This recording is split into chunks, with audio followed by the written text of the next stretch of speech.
And so many of us read the mystics and we say, I want that, and we pray for that, and we ask for that, and then we get frustrated. And then what we do is we get frustrated and we think that the frustration has cost us ground in our spiritual quest. And that right there is a self-punishing judgment we need not make.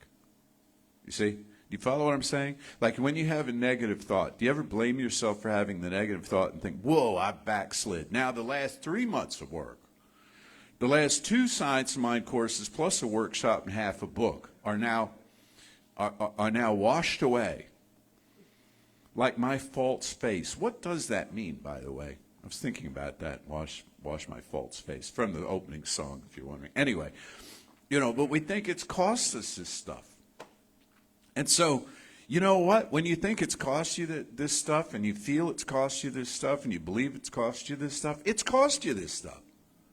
But not because it did, objectively, but because you believe it did, subjectively. You see?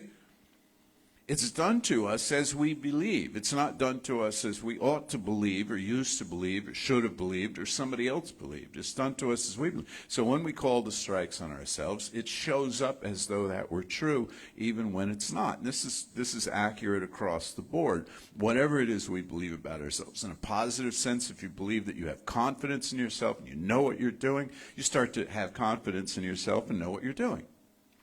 Or at least for all intents and purposes, you look like you know what you're doing, and everybody else says, look at that person who's so confident and they know what they're doing. When inside you may be a scared little puppy, but if what you're doing at the moment is projecting something, then you're successfully projecting it.